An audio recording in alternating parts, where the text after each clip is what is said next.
नमस्कार, मैं हूं आपके साथ मयंक। आज 26 तारीख है और देखिए आज सुबह सुबह जिस तरह से अमेरिका और इजराइल ने ईरान पर हमले किए, अब उसका बदला लेना ईरान ने शुरू कर दिया है। और जो खबरें इस वक्त आ रही हैं, ईरान ने बड़ा पलटवार किया है अमेरिका के ऊपर। अमेरिका के कई ड्रोन्स गिरा दिए गए हैं और अमेरिका के प्लेन्स भी हिट होने की खबरें आ रही हैं। देखिए इस पे थोड़ा इंतजार करना होगा कितने प्लेन्स गिरे हैं इसको लेकर, लेकिन जो खबरें आ रही हैं उसके मुताबिक ईरान ने अपनी एंटी प्लेन मिसाइल्स जो हैं वो फायर की, डिफेंस सिस्टम से मिसाइल्स फायर की गई और उससे अमेरिका के कई ड्रोन्स तबाह हो गए, जिनकी तस्वीरें सामने हैं। लेकिन खबर यह भी है कि F-35 जेट्स जो कि ईरान के एयर स्पेस में अंदर घुसने की कोशिश कर रहे थे, उनको हिट किया गया है। देखिए आरजीसी की तरफ से अभी जो खबरें सामने आ रही हैं ये दावे हैं, जैसी खबर सामने आएगी कंफर्म होगी मैं आप तक पहुंचाऊंगा। लेकिन ये ईरान की तरफ से जबरदस्त पलटवार बताया जा रहा है। हॉर्मूज में इस समय हालात ऐसे हैं,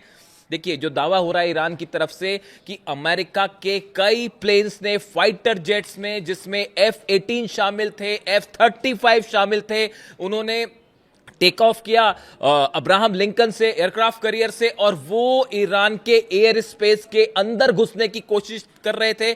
इसी दौरान ईरान की तरफ से जबरदस्त मिसाइल्स हमले किए गए, पलटवार किया गया, जिसके चलते कई ड्रोन्स गिरे हैं, प्लेन्स भी हिट होने की खबरें हैं और बाकी के जो काफिला लेके घुस रहा था अमेरिका, वो वापस लौट पड़ा है, उसे पीछे हटना पड़ा है। इतनी ही खबर नहीं है, खबर यह भी है कई एंटी शिप मिसाइल्स फायर की गई है, अबू मेहदी मिसाइल्स फायर की गई हैं और अमेरिका के कई जहाज जो कि फारस की खाड़ी के आसपास थे, उन्हें पीछे हटाना शुरू कर दिया है अमेरिका ने, क्योंकि ईरान की मिसाइल सीधा हिट कर सकती हैं अमेरिकन वॉरशिप्स को। जो इस वक्त की खबरें हैं, देखिए अमेरिका के प्लेन्स जो आ रहे थे वो वापस भागने को मजबूर हुए, इस तरह की खबरें हैं। इसके अलावा जो आज सुबह जो हमले हुए, उन हमलों को लेकर एक बड़ा अपडेट है। देखिए आपने खबरें सब तरफ देखी होंगी, कई आइलैंड्स पर हमले हुए हैं। लारक, मैंने 5 आइलैंड्स आपको बताए थे, लारक पे हमले हुए हैं, खार्ग आइलैंड पर हमले हुए, केशम आइलैंड्स पर धमाके की खबरें हैं।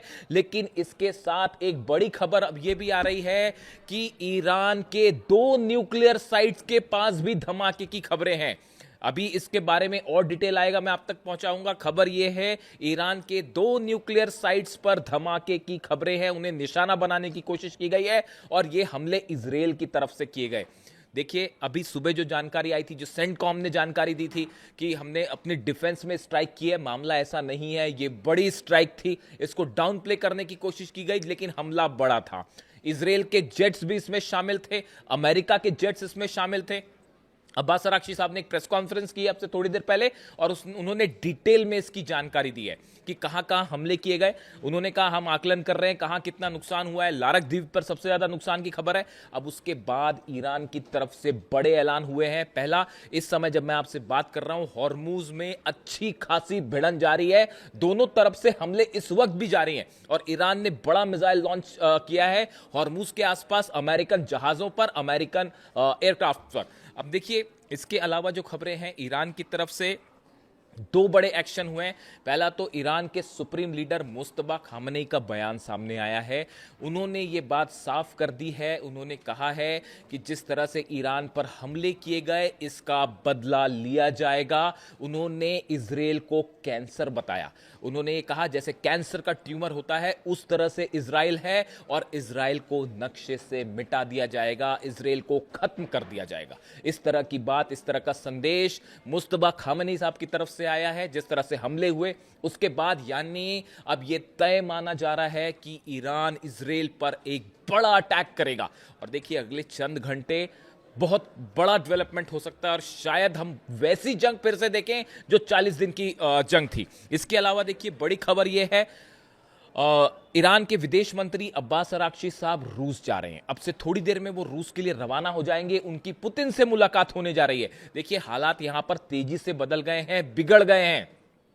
यूक्रेन और रूस के बीच में बड़ी जंग छिड़ चुकी है। जिस तरह से हमले कर रहे हैं पुतिन, देखिए पुतिन ने 5 न्यूक्लियर मिसाइल्स दागी हैं पिछले 48 घंटे के अंदर यूक्रेन पर। अब मामला बिगड़ता दिख रहा है। और उसके अलावा लावरोव की बात हुई है मार्को रूबियो से, अमेरिका के विदेश मंत्री से, और लावरोव ने, रूस के विदेश मंत्री ने यह बात साफ कर दी है कि जब तक अब यूक्रेन को हम घुटने पर नहीं ले आएंगे तब तक ये हमले नहीं रोके जाएंगे। जिस तरह से लुहांस्क पर हमला हुआ, कॉलेज के ऊपर एक डॉर्मेटरी पर हमला हुआ जहां पर स्टूडेंट थे, जिसमें कई सारे स्टूडेंट मारे गए। ये वैसा ही हमला था जैसे मिनाब में स्टूडेंट्स के ऊपर 168 बच्चियों के ऊपर हमला हुआ था, बिल्कुल वैसे ही हमला लुहांस्क का था, जिसके बाद पुतिन बेहद गुस्से में है। 5 न्यूक्लियर मिसाइल्स फायर की गई हैं, 5 तरह की न्यूक्लियर मिसाइल्स, 5 तरह की न्यूक्लियर मिसाइल्स, जिसमें ऑर्शनिक भी शामिल है, कैलिबर भी शामिल है। इन सबको फायर किया गया है यूक्रेन पर, और बिल्कुल वैसे ही जंगी हालात अब देखने को मिल रहे हैं ईरान और अमेरिका के बीच में। देखिए, मैं फिर से इस बात को रिपीट करूंगा, पूरी दुनिया में जितने पत्रकार हैं, जितने न्यूज़ चैनल्स हैं, जितने पॉडकास्ट चल रहे हैं, सबका स्टैंड ये था कि ईद के पहले हमला नहीं होगा, हज के बीच में हमला नहीं होगा। आप मेरा वीडियो उठा के देखिए, मैंने दावा किया था आपको कि हज के बीच में ही हमला होगा, ईद से पहले हमला होगा। और देखिए, ये खबर एक बार फिर सच साबित हुई। इसकी बड़ी वजह थी, देखिए, कई लोगों ने मुझसे पूछा, आज सुबह से कई फोन्स आ गए मेरे पास, और सब ये पूछ रहे हैं कि आपने ये दावा कैसे किया था कि ईद के पहले पहले हमला हो जाएगा, हज के बीच में हमला होगा। कई लोगों ने ये सवाल पूछे। आप इकलौते ऐसे पत्रकार हैं जिनका ये दावा था कि हज के बीच में हमला होगा, ईद के पहले आपने कैसे दावे किए? देखिए, इसकी 2-3 बड़ी वजह थी। सबसे बड़ी वजह, अगर आपने नोटिस की हो, जिस आनन फानन के साथ सऊदी में डिफेंस सिस्टम तैनात किए गए पिछले 48 घंटे में, वो बड़ा ही अस्वाभाविक था। इसी तरह के डिप्लॉयमेंट यूएई ने भी किए हैं। आप देखिए, सऊदी में मक्का मदीना के आसपास, काबा के आसपास जिस तरह से डिफेंस सिस्टम तैनात किए गए, ये यूजुअल प्रोसेस नहीं थी। आप इसको समझिए, डिफेंस, अगर आप इस बात पर नजर रखें तो यह साफ बात दिखाई दे रही थी कि सऊदी को इस बात का डर था कि ईरान अचानक हमला कर सकता है। अब सऊदी को इस बात का क्यों डर था? क्या सऊदी इस बात को जानता था? क्या मोहम्मद बिन सलमान इस बात को जानते थे कि अमेरिका और नेतन्याहू एक बार फिर स्ट्राइक करने जा रहे हैं 48 घंटे के अंदर? क्या यही वजह थी उस जल्दबाजी की जो डिफेंस सिस्टम तैनात किए गए, आनन फानन में इजराइल से सिस्टम मंगवाए गए? एक पॉइंट। दूसरा पॉइंट आप देखिए, अब्राहम लिंकन एयरक्राफ्ट कैरियर पर पिछले 48 घंटे के दौरान बड़े डेवलपमेंट्स हुए। F-35 जेट्स ने टेक ऑफ किया, F-18 जेट्स ने टेक ऑफ किया। अमेरिका की तरफ से जब भी कोई बड़ी एयर स्ट्राइक होती है, उसके ठीक पहले अमेरिका की एयरफोर्स एक मिनी एक्सरसाइज करती है, जो कि शुरू हो चुकी थी। दूसरी बड़ी वजह। तीसरी बड़ी वजह, इजराइल से कई रिफ्यूलिंग जेट्स ने टेक ऑफ किया। बेन गुरियन एयरपोर्ट से 4 से 5 रिफ्यूलिंग जेट्स ने टेक ऑफ किया, जो हॉर्मूज के ऊपर गए। आप सोचिए, अगर रिफ्यूलिंग जेट्स टेक ऑफ करते हैं बेन गुरियन एयरपोर्ट से, वो हॉर्मूज के ऊपर क्यों गए? ऑब्वियस सी बात है कि हॉर्मूज के आसपास कोई हमला होने वाला है। वो वहां पर भाई घूमने तो गए नहीं होंगे, पिकनिक मनाने तो गए नहीं थे वहां पे। वो F-35 F-18 जेट्स जो कि इन्वॉल्व थे, इनकी रिफ्यूलिंग के लिए गए थे कि एयरमैन की रिफ्यूलिंग की जरूरत पड़ सकती है, या अब्राहम लिंकन पर जो एयरक्राफ्ट है अमेरिका के, उनको ऑयल सप्लाई करने के लिए मूवमेंट हुआ था। इसीलिए यह बात साफ थी कि पहले ही हमला करेगा। और चौथी बड़ी वजह, देखिए, अमेरिका जब भी अटैक करता है, उसकी खास बात यह होती है कि वो एकदम से अटैक करेगा। मतलब आप ये सोचेंगे, या तो ये कहा जाएगा अभी बातचीत हो रही है और उसके बीच में हमला हो जाएगा।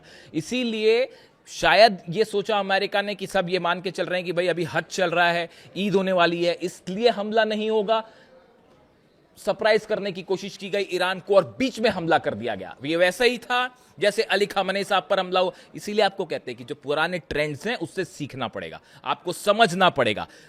पिछली बार जब हमला हुआ था, और जिस तरह से हमले हुए अली खामनेई साहब में, रमजान के बीच पे हमला किया गया। इसीलिए इस बार देखिए हज के बीच में हमला किया गया। इस ट्रेंड को समझिए आप। इसीलिए मैंने दावा किया था कि ये हमले हज के बीच में हो जाएंगे और फिर से एक बार जंग हो सकती है, और अब वही हालात सामने खड़े हुए हैं। एक बार फिर धोखा हुआ। बड़े सारे लोग मुझसे पूछ रहे थे कि भाई आप डील के पक्ष में क्यों ना हो, किससे डील की जाए और क्या डील की जाए? उनसे जो हमले कर रहे हैं, कैसे डील हो सकती है? बड़े बड़े तमाम दावे हुए, कितने लोग जो है वो खबरें चली कि अब ये डील हो गई है, वो डील हो गई है, ईरान यूरेनियम दे देगा। सब बेसलेस और फर्जी खबरें थी जो फैलाई गई थी पब्लिसिटी स्टंट के लिए। हमने डंके की चोट पे बात कही थी कि डील नहीं होगी, ईरान यूरेनियम देने का कोई सवाल ही नहीं है। और देखिए ये खबर भी साबित हुई। याद रखिएगा इस बात को। जितने दावे हमारे हो रहे हैं, बड़ी रिस्पॉन्सिबिलिटी के साथ मैंने दावे किए, और सब के सब सच साबित हो रहे हैं। आप उठा के देख लीजिए, क्या किसी और शख्स ने यह बात कही थी कि हज के दौरान हमला होगा या ईद के पहले हमला होगा? सिर्फ हमने कहा और यह खबर साबित हुई सच। और आप और देखिए, ईरान की तरफ से बहुत बड़े पलटवार की तैयारी कर ली गई है। और जो मुस्तबा खामनेई साहब का जो संदेश आया है, हम इजराइल को मिटा देंगे, ये एक संदेश है इस बात का, ये इशारा है इस बात का कि इजराइल के ऊपर बहुत बड़ा हमला होने जा रहा है। देखिए ये हमले क्यों हुए, इसकी कई वजह भी सामने है। सबसे बड़ी वजह है तो ईरान जो है अपेरेंटली कि भाई ईरान अपना यूरेनियम देने को तैयार नहीं है। ये बात साफ बता दी गई है अमेरिका को। जितने 5 देश अरब देशों के निगोशिएट करना चाह रहे थे, पाकिस्तान के नेता वहां पे थे, आर्मी जनरल वहां पे थे, इन सबको साफ साफ बता दिया गया था ईरान अपना यूरेनियम नहीं देगा, हम न्यूक्लियर मुद्दे पर कोई बात नहीं करेंगे। तमाम दावे हो रहे थे यूरेनियम यहां चला जाएगा, यूरेनियम वहां चला जाएगा, सब फर्जी खबरें थी, फैलाई गई थी। बात नंबर 1। बात नंबर 2, आप देखिए एक बड़ी लॉबी काम कर रही है। आप मेरा कल का वीडियो उठा के देखिए, मैंने कई लोगों के नाम लिए थे जो खबरें हैं वेस्टर्न मीडिया में, खबरें हैं। देखिए मार्क डूडोविट्स डोनाल्ड ट्रंप के करीबी हैं, लिंडसे ग्राहम आप जानते ही हैं, टेड क्रूज, ये वो नाम है, ये इनको बड़ी लॉबी माना जाता है इजराइल की, जो कतई नहीं चाहते कि किसी तरह की डील हो जाए। नेतन्याहू कतई डील नहीं होने देंगे, और अगर डील होती भी है तो उसको फिर से तोड़ दिया जाएगा जैसे 2015 के पैक्ट को तोड़ा गया। इसीलिए ईरान विश्वास करने को तैयार नहीं है। इसीलिए मुस्तफा खामेनी कह रहे हैं कि हम विश्वास नहीं करेंगे। और अब हालात ये है, देखिए बड़ी इस समय ईरान खास तौर पर हॉर्मुज में, चूंकि हमले आइलैंड्स पर हुए, इसलिए अभी पूरा फोकस जो है हॉर्मुज में, और हॉर्मुज में इसको जंग कहते हैं, सीधी सीधी जंग छिड़ी हुई है। लेकिन अगले चंद घंटों में ईरान की तरफ से बड़ा मिसाइल अटैक हो सकता है।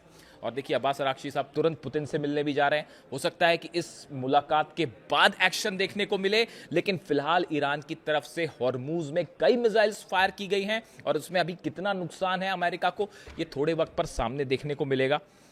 लेकिन अभी हालात ये है कि ये बात साफ हो चुकी है कि कोई डील जैसी संभावना नहीं है, पूरी तरह से खारिज है। अब्बास अराक्ची साहब की प्रेस कॉन्फ्रेंस थी अब से थोड़ी देर पहले, और जो बातें उन्होंने कही, उन्होंने कहा कि हमारे को बिल्कुल बदला लेने का पूरा अधिकार है। उन्होंने कहा इंटरनेशनल लॉ, यूनाइटेड नेशंस के चार्टर को अमेरिका ने तार तार कर दिया है। हम एक बार फिर बात कर रहे थे, इजराइल की तरफ से बीच में ये हमले हुए हैं, तेहरान पर भी हमले हुए हैं, तेहरान के आसपास भी धमाके हुए हैं, 2 न्यूक्लियर साइट्स पर धमाके की खबरें हैं। इसका बदला लेने का हमको पूरा अधिकार है। और अब देखना यह है अगले चंद घंटे में ईरान की तरफ से क्या रिप्लाई देखने को मिलता है। जो भी अपडेट होगा मैं फौरन आप तक लाने की कोशिश करूंगा। कमेंट करके बताइए इस वीडियो को लेकर आपकी क्या राय है। Thank you so much.